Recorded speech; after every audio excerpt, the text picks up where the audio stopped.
3, 2, 1.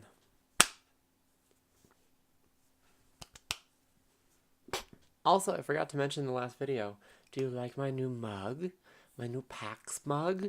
It's so nice. I actually have two. I have another one. It's sitting back there in the back. you can't see it because the shelf is too low to see. Why didn't I move those mugs up to like the top shelf or something? I should, so I can actually show them off. Of course, the one thing about this mug is it's actually like, they're the smallest mugs I own because they're actually like real sized mugs. So this is basically like an espresso mug to me. It is what it is. Okay, so let's get rolling back to PAX so I can tell you guys what was going on. Yeah. So last time we left off on Death Squared. Yes. Awesome game. Totally check it out. And then let me look at my notes here. Nope, that's the wrong direction. Oh, yes. Okay, so the next game. The next game I checked out. It was this little game called Postal Pause. It's actually, the developer was showing off two games then, Postal Pause and Yagata Pinata. They're both free apps. They're actually currently available in the App Store, but they're super fun games. Let me tell you about them. Okay, so in Postal Pause, you basically play as like, I think you're a cat? I don't know. I was just so fast on my motorbike, I couldn't even see if you were a cat or not. I think you might be a cat, though. But basically, you are delivering packages. You're delivering packages to people, and sometimes you have to steal packages from, like, other delivers to get them to where they need to go. And you're just super fast, and it's just like a platformer on a bike, you know, one of those kind of games where it's like you're riding the bike and you have to push forward to go forward, but you can also turn around and go backwards. But the goal is to get your package to the end of the level. It was so much fun. It's just a fun little game to play while you're going someplace and you just need a little something to relax by. Oh, it was so much fun. And then the other game I didn't actually get to check out, but it's called Yagata Pinata. From the looks of it, basically it looks like you're collecting like a train of pinatas. It almost kind of looks like Snake, but with pinatas. And then you got to get them to like the pinata dance floor. So yeah, no, those were really cool games. And they're free. So, you know, totally check those out in the App Store. If you're just looking for something to like chill to, definitely check out Postal Pause and You Got a Pinata. Then, okay, this is good. So I had an appointment with Brawlhalla. And I made it to my Brawlhalla appointment, but I got there like 10 minutes early. So I was just like, well, since I'm here and since I have some time, I might as well go to the loot crate thing right next door. So I did. And I was standing in line. You know what? Let me just show you the clip because I recorded this. This was great. Hey guys, so the day's going pretty well. I am right across from Brawlhalla, which is the next appointment I have, which is super exciting, but right now I'm spending a whole bunch of money at Loot Crate. Hey everyone. It's awkward to make this in public. It's strange. I'll see you guys in the next clip. So that clip is also part of the reason why I didn't get as much footage as I wanted on the floor of PAX, because even though it was public domain, you could totally record anywhere you wanted, it is real awkward to whip out a camera in the middle of everything and just start recording because people look at you like you're crazy. And I haven't found a way to get over that yet as a gamer and a vlogger. So that's the thing that I'm working on, like a personal thing I'm working on. But yeah, that definitely happened. But I got all sorts of sweet stuff. I got this hoodie I'm currently wearing.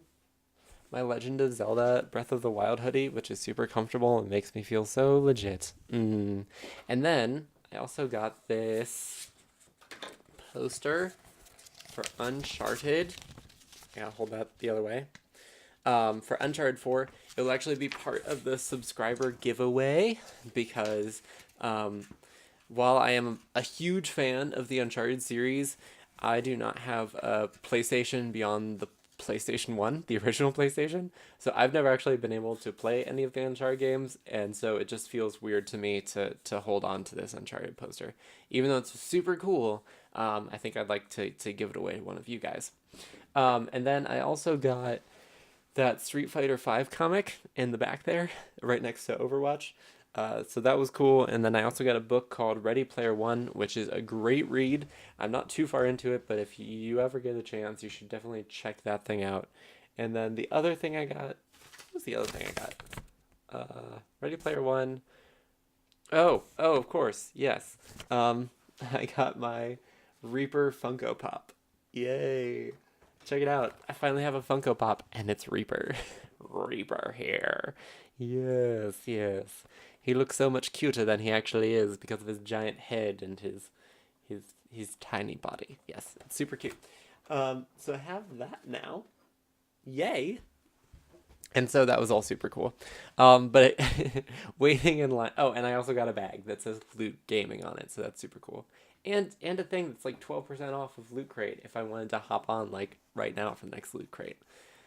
And if I had money, I might do it.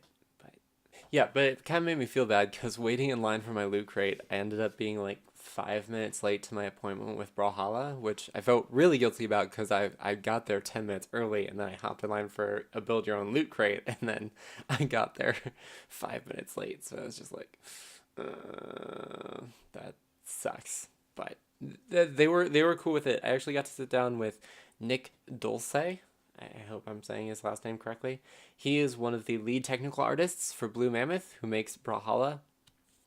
Totally cool guy. He was super excited to talk to me about all of Brawlhalla's new features. He showed me the new hero, Mordex, which was a name that he came up with, and he was so glad that they like kept it alive as like a mysterious character in the lore. He's like this cool werewolf character. Um, it's so cool. Yeah, I'm so excited um, to see this character in action because his build looks cool and his lore sounds really cool, and the lore of all these characters when you get into it is super cool. Which brings me to the next point: a whole bunch of new maps they have going um, to reflect the lore of their many characters, which is super cool. The one that I was shown was a labyrinth map where you have this awesome painted labyrinth in the background, right?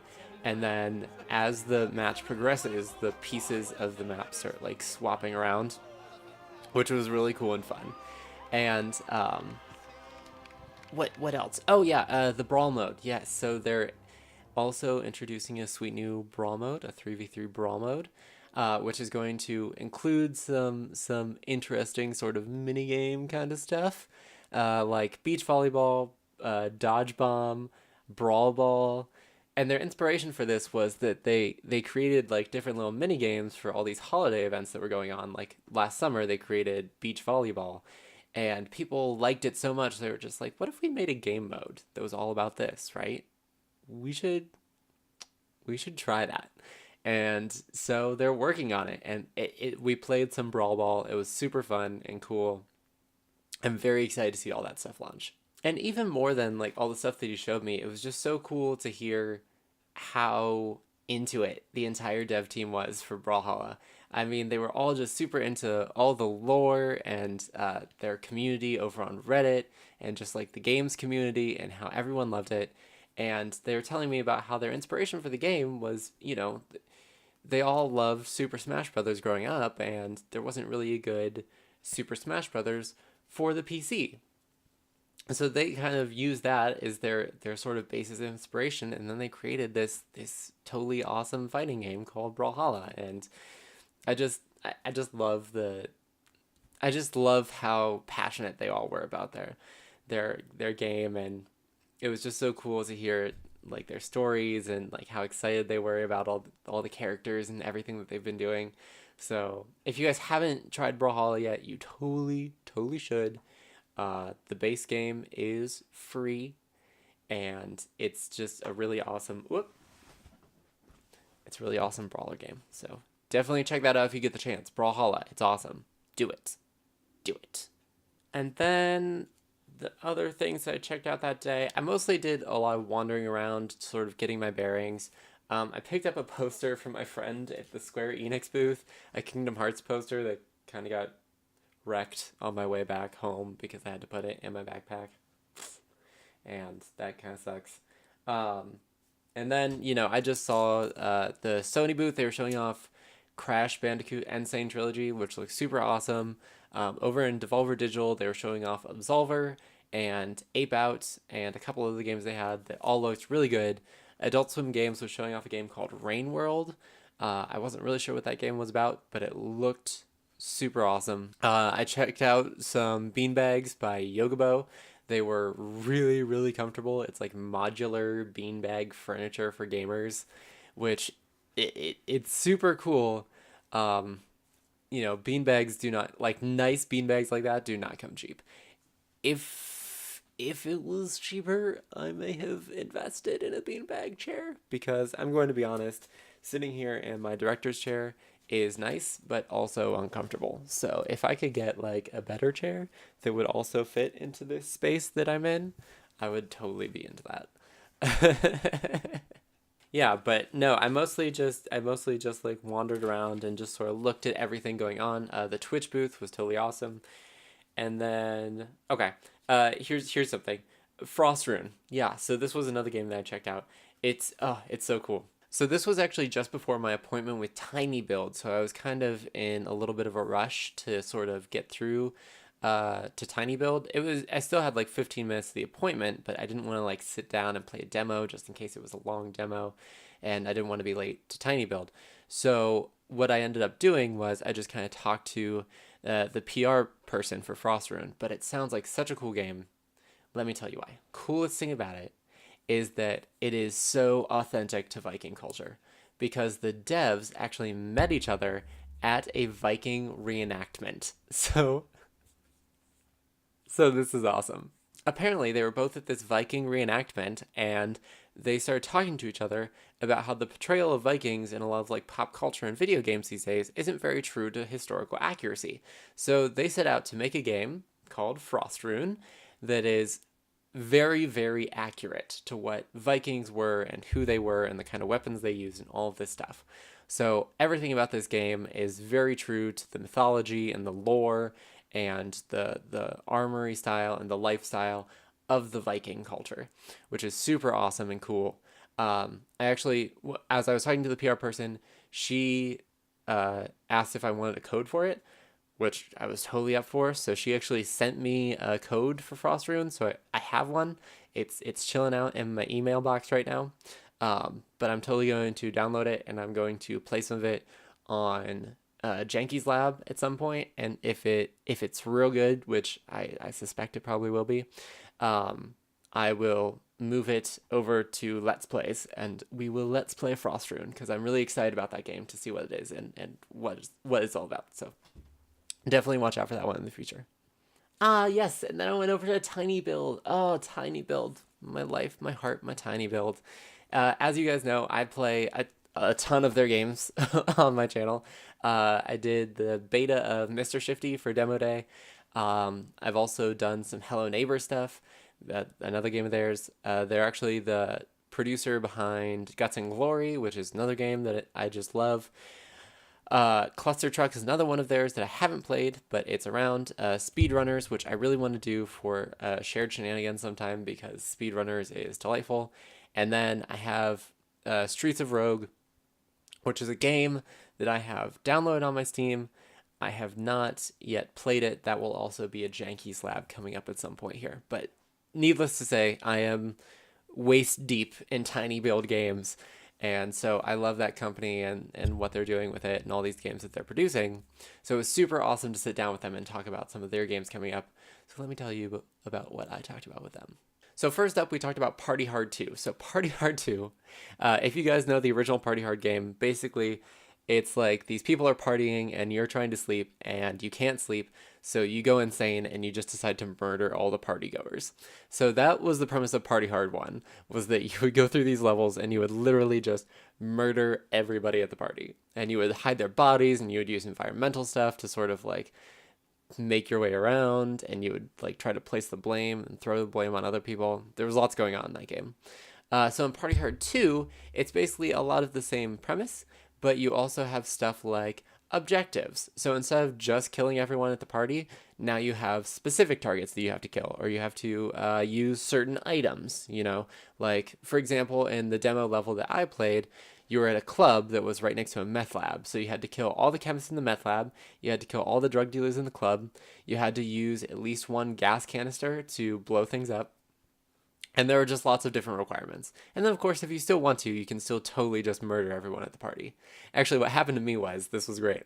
Um, so I was killing one of the drug dealers in the bathroom, but then the bodyguard spotted me, so I had to stab him, but then a whole bunch of people came around the corner of the hallway, and they all freaked out when they saw the body, so I just had to start stabbing everybody, and I just left a giant pile of bodies in the hallway because couldn't I couldn't stop them, and they were all trying to call the police, so I just started stabbing everybody. Oh my god, I cannot wait to play that game. That game is totally going up on the channel. It's going to be stupid and hilarious and awesome. Yes, Party Hard 2, great.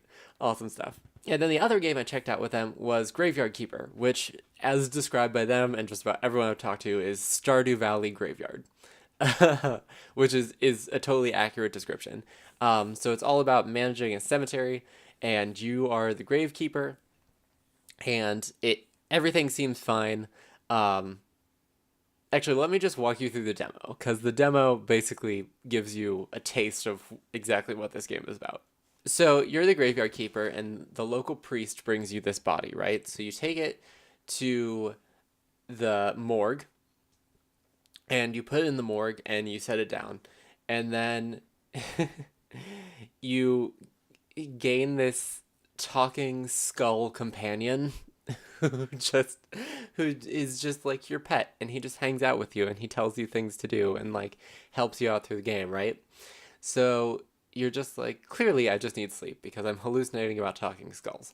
So you go back to your house, you try to go to sleep, and then for some reason you just hear this like rumbling noise, and you're just like, well, I gotta go check that out now. So you and your talking skull go back to the morgue. The body is gone, and there's a giant hole in the wall. So you have to stick a candle into your skull friend, and you go into the dungeon, and you face off against a whole bunch of bats and stuff, and eventually you find the body, and you carry it up a ladder, which happens to be a trapdoor right back into your house.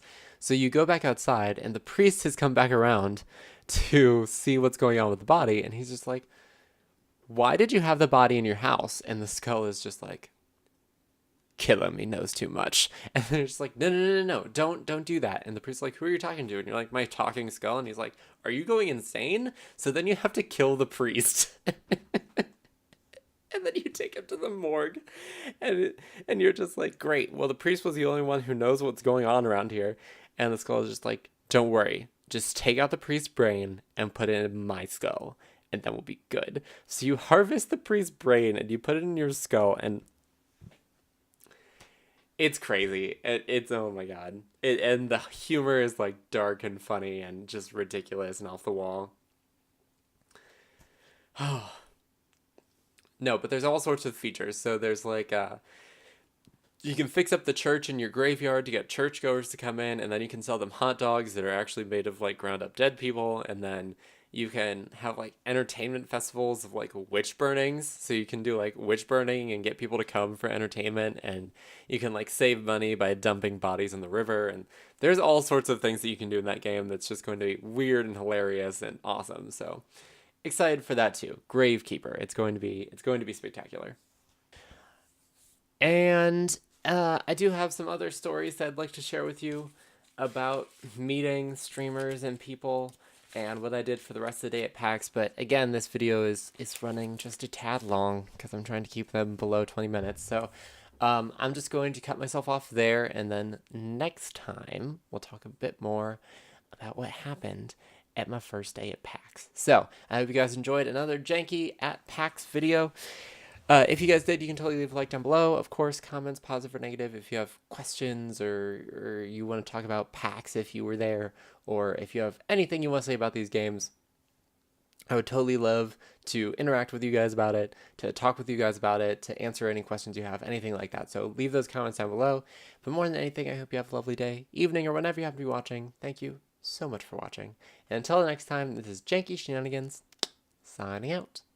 Hey friends, hope you liked the video. If you did, you can find more of my content in the links off to the left here. And if you really like my content, you can become part of the year of 1,000 subs here on the channel and use that button down below to subscribe. But more than that, I hope you have a lovely day, and I hope to see you in the next video.